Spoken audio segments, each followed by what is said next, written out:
ሰላም እንዴት ናችሁ የእግር ኳስ ቤተሰቦች? ዛሬ ያው እንደሚታወቀው በአውሮፓ ቻምፒየንስ ሊግ የጥሎ ማለፍ የፕሌይኦፍ ጨዋታዎች የመጀመሪያ ጨዋታዎች ያው ተደርገዋል።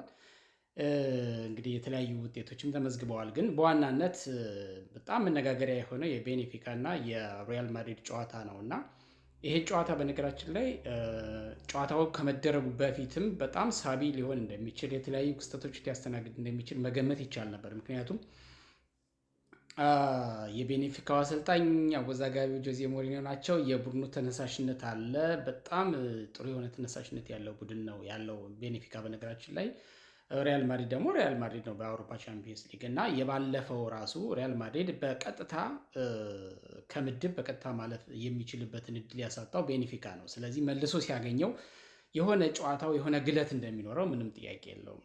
ግን ሜዳ ላይ የሚታዩት እግር ኳሳዊ ግለቶች ወይም ደግሞ ይሄ እልህ የተቀላቀለበት ጨዋታ ሜዳ ላይ ሲሆን ወይም ደግሞ ይሄ እግር ኳሳዊ የሆነ ሰላማዊ ጦርነት ሲሆን ውበት እንጂ ሌላ ነገር አይኖረውም። ማለት ደስ የሚል ነገር ነው። እግር ኳስንም ተወዳጅ ከሚያደርጉት ነገሮች አንዱ ሜዳ ላይ የሚታዩ ግብግቦች፣ እልህ የተቀላቀለበት ልክ በሁለቱም በኩል የማሸነፍ ወኔ የተቀላቀለበት ጨዋታ ሲሆን ያምራል። ወደ አላስፈላጊ ግጭት ሲሄድ ብቻ ነው ችግር የሚሆነው እና በዚህ ጨዋታ ላይ የሆነ ነገር ሀፕን ሊያደርግ እንደሚችል መገመትም ይቻላል። ትንሽ ከባድ እንደሚሆን፣ ግጭት የበዛበት ፉክክሩም የፉክክር መጠኑም ከፍ ያለ እንደሚሆን ምንም ጥያቄ የለውም።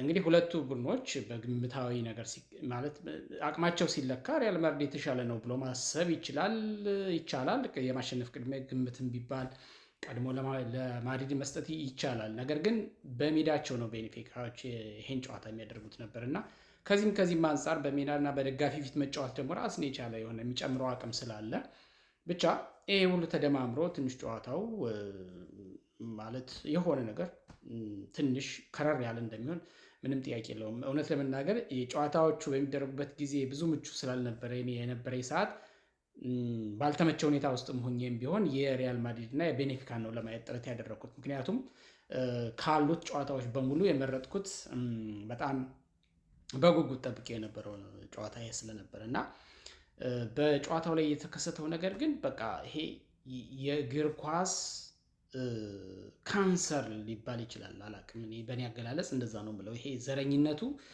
በተለያዩ አውሮፓ ሊጎች እናያለን። ጥቁር አፍሪካውያን ዘራቸው ከአፍሪካ የሚመዘዙ በአውሮፓም በአሜሪካ በየትኛውም ዓለም ላይ ሆነው ግን ጥቁር በመሆን ቀለማቸው ቆዳቸው ጥቁር በመሆናቸው ብቻ ይሄ ዘረኝነት ጥቃቱ ይሰነዝርባቸዋል እና ያው ቪሺየስ ጁኒየር እንደተለመደው ማለት ይቻላል ብዙ ጊዜ ነው ጥቃት የሚደርስበት ይሄ ልጅ። እኔ በጣም ነው የሚያሳዝነኝ።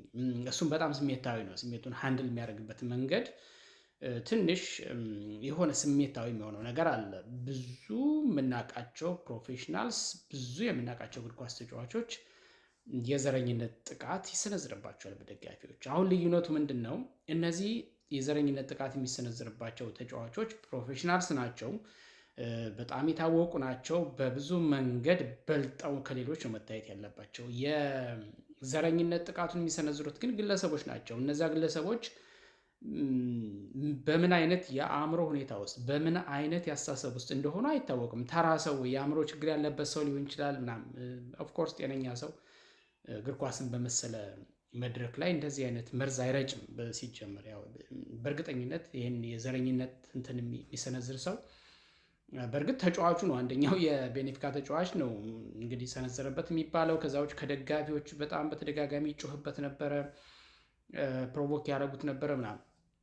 የሆነው ሆኖ ግን አሁን ዓለም ይሄን ዜና እየተቀባበለው ነው። የዓለም አቀፍ የስፖርት መገናኛ ብዙሃን ተቋማት ይሄን ዜና እየተቀባበሉት ነው። ግን በዚህ መሀል ውስጥ በጣም ትኩረትን የሳቡት አሰልጣኝ ጆዜ ሞሪኖ ናቸው። አሰልጣኝ ጆዜ ሞሪኖ አንደኛ የእግር ኳስ ባለሟል ናቸው። በጣም ፊገር አጥቢ የሆኑ ሰው ናቸው። በአፍሪካውያን ዘንድም በብዙ ጥቁር ተጫዋቾችም ዘንድ የሚወደዱ ናቸው። አንድ ሁለተኛ ማድሪድን ይነስም ይብዛም ከዚህ በፊት ያሰለጠኑ ሰው ናቸው። ስለዚህ ኦፍኮርስ ማንም አሰልጣኝ አሁን ለያዘው ክለብ ነው ቅድሚያ የሚሰጠው። ግን ይሄ ሁሉ እንዳለ ሆኖ በዘረኝነት ጥቃት ተሰንዝሮበት የስነ ልቦናዊ አጠቃላይ በጣም ኢሞሽን መቆጣጠር ባልቻለበት ሁኔታ ውስጥ የራሳቸውን አድቫንቴጅ ብቻ በማሰብ ቪሺየስ ጁኒየር በቀይ እንዲወጣ ኦልሬዲ ቢጫ አይቷል ባሳየው እንቅስቃሴ፣ ግን በቀይ እንዲወጣ ያደረጉት ግፊት ከብዙዎቹ ዘንድ ወቀሳ እያሰነዘረባቸው ነው። ከበርካታ የእግር ኳስ ባለሙያዎች ዘንድ ወቀሴታን እያስተናገዱ ነው የሚገኙት። እኔም ይሄንን ሸር አድርጋለሁ። በዚህ ሁኔታ ውስጥ ሆኖ ተጫዋቾችን መሀል ገብተው ማረጋጋት የእሳቸውንም ተጫዋች ሆነ የሌሎቹን በዛ ሂደት ውስጥ ነገሩ እንዲረግብ እንዲቀዘቅዝ ከማድረግ ይልቅ ለራሳቸው አድቫንቴጅ ላይ ዘረኝነት ጥቃቱ ይሄ አንዳንዴ እግር ኳስ ትልቅ ነገር ነው። ውጤት ጥሩ ነገር ነው። ዋንጫ ማንሳትም ጥሩ ነገር ነው። ብዙ ነገር ነው እግር ኳስ ማለት። በእግር ኳስ አሸናፊ መሆን ድል ብዙ ነገር ነው። ግን ደግሞ ከስሜት ከሰዎች ስብዕና ከሰዎች ክብር ደግሞ አይበልጥም።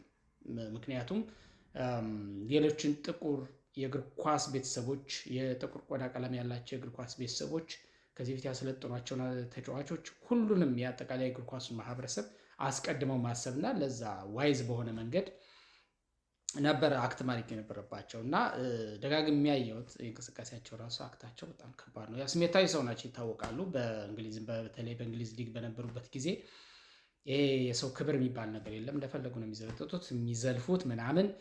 ይሄ በዘረኝነት በኩል ግን በዚህ ልክ ነው። እኔ እንጃ ምናልባት ወይ ያለፍኩት ነገር ካልሆነ በስተቀር በዚህ ልክ አልታዩም። ለማንኛውም በዓለም አቀፍ ደረጃ በቪሺየስ ጁኒየር ላይ የደረሰው የዘረኝነት ጥቃት በእግር ኳስ ቤተሰቡ ዘንድ በስፋት ተቃውሞን አስነስቷል።